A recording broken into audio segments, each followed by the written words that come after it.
Hey, good morning to everybody. It's Daryl here. It's bright and freaking early, man. It's 3 a.m. here in Connecticut, Monday morning on the East Coast. And I want to do a few more, I'd like to do a little more recovery videos because that is my main goal, is talking about how recovery is possible. I have been clean and sober since October 23rd of 2006. 18 years and 8 months clean and sober, and recovery is possible. Okay, so this morning I'm trying to get some idea of who I could share my stories about, my learning about sobriety, who I could share, a famous person that I could identify with in this video. And I came across Instagram. Sober is Cool, as it's called. It's called Sober is Cool. I'll have the link right down below. And it's got all famous people. And sometimes I think the best videos I do is where I listen to several different famous people, music stars, TV stars, movie stars, sports stars. And I'll come across one video where somebody's talking and I just, bam, and I'm like, I know that. I've been through that. The thing with recovery and the thing with addicts and alcoholics, this is one thing we learn in sobriety, is that we're all alike. The disease of addiction and recovery and the subsequent recovery, hopefully, is almost not identical, but we all have the same stories. The first time I went to NA and NAAA groups, I listened to everybody talk, about 50 people in this one meeting. And just person after person, it could have been me talking. That's my story. Just person after person. And it creates a fellowship that you're not alone, that you're not a screw up. Because initially, when you first start drinking and using, you think, I've got more willpower than anybody else. I could do this, I could party, I'm stronger, I've got a higher tolerance than everybody else. That's what all addicts and all alcoholics will tell themselves. And in sobriety, we learn that our stories are identical, almost identical. So this morning I came across the video, and I'll have the link down below. DAX SHEPARD, okay? And this story just caught my attention this morning. Like I said, the link will be right down below. It's a very short, maybe not even 60-second clip. So I urge you to watch it. So this is what I'm going to talk about. In this clip, DAX SHEPARD talks about how one Friday night he went out, he came across a dealer. He bought some Coke, and he decided he didn't want to be at the bar anymore. So he wanted to be home, and that's me right there. As my addiction progressed, I got rid of my friends because I became more selfish. I just wanted all of it to myself, and I would go home. I'd be all by myself using and drinking. And he went home, and on the way home, he bought several cases and a couple fifths at the package store, and he wakes up. And he has no idea. He thinks it's Saturday night. He kind of blacked out. And he gets up and goes into the kitchen. And he sees everything's empty. All the bottles, all the cans, all the empty plastic baggies. Everything's gone. And then he realizes that it's actually Monday morning. And 4 days have gone by. And he has no recollection whatsoever of those days. Total blackout. Those days just don't exist in his memory. And I can identify with this. And I just want to share that briefly with you, because I don't think if you've ever been through this, I just got goosebumps how freaking scary this is. This is what happened to me. I pretty much the same story. I went back to my house with a bunch of stuff, and I woke up after being up for probably what I thought was all night, how it started, like on a Friday night. And I woke up and it was light out, okay? And I looked out the window, and at this point my clocks were unplugged. I think my electricity had probably been turned off. I had extension cords running from the next door neighbors to get some electricity, but I didn't have a clock in my house.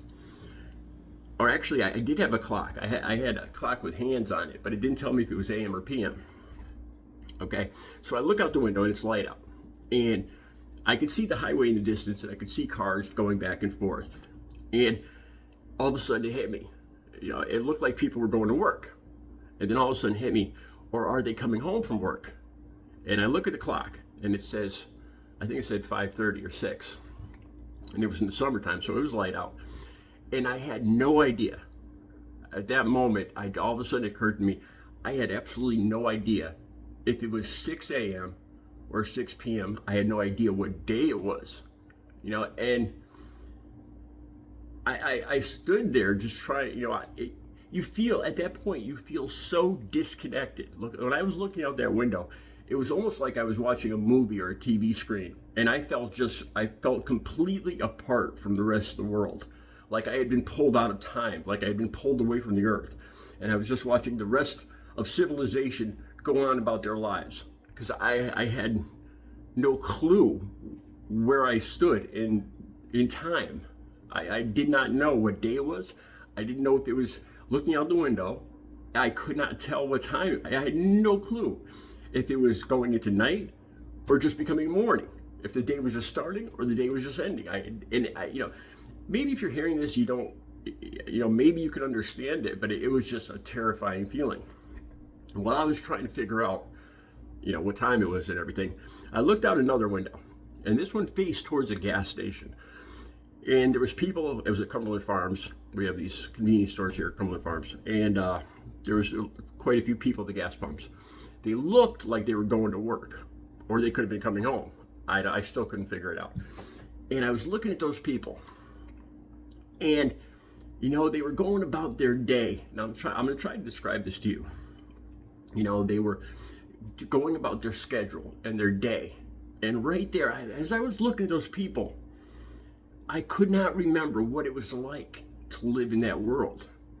Like, I couldn't remember what it was like to have a job or a schedule. Looking at those people gassing up their cars, going home to supper or going to work, I still hadn't figured it out yet. I felt like that was so foreign to me. I could not remember what it was like to go home and eat with people, to have supper, to have breakfast, to go to work. It's like, how do these people do that? Or buying gas and going, it seemed like a totally foreign concept at that one, as I'm still trying to figure out the time of day. And at that moment, I felt so pulled apart, so separated. It was a terrifying feeling. I felt separate from the rest of civilization. It was a terrifying feeling. I would never want to go back to it. Let me talk really one more thing. Addiction. I saw another clip. I can't remember who it was, but they say, we can't drink. We can't just have one drink. We can't just have, I can't, like I had hip replacement surgery, and I can't have painkillers. I had all my teeth fixed. All I could have was Novocaine. I could not have any painkillers. And this is what I realized. As soon as I take that one pill, it affects me in a way, all of a sudden I feel good. Most people, when they take it, they're like, wow, that feels good. You see this all the time on TV. Oh, wow, that Vicodin feels good or whatever. But with people like me, with an addiction, I don't want that feeling to stop. Like, I get the good feeling, and then I think about tomorrow. And it's like, I can't go back to the way I felt before. I need this feeling to continue. The same thing like with a drink. Like, if I have one drink, you get that flush in your face and you start to feel loose. And then all of a sudden I get this feeling like, I can't go back. I need this feeling to continue. I cannot go back. I can't suffer reality again. I have to, I can't go back living. The next day will suck if I can't keep feeling like this. I need to keep feeling like this. I need to stay in this state of mind. I need to stay away from my problems and all, and all that. I cannot go back to the way I felt. This has to continue. I can do this. I could, I could just take a little bit. I could just progressively keep taking this. And that is addiction right there. That feeling, when we get that feeling, that buzz, we can't stop it. We need it to continue. We will do anything to keep it continuing.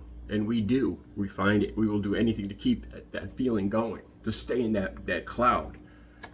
That is the disease of addiction in a nutshell. All right. Like I said, the clip is right down below. I'm going to have a lot more of these videos coming up. Have a good Monday. Recovery is possible.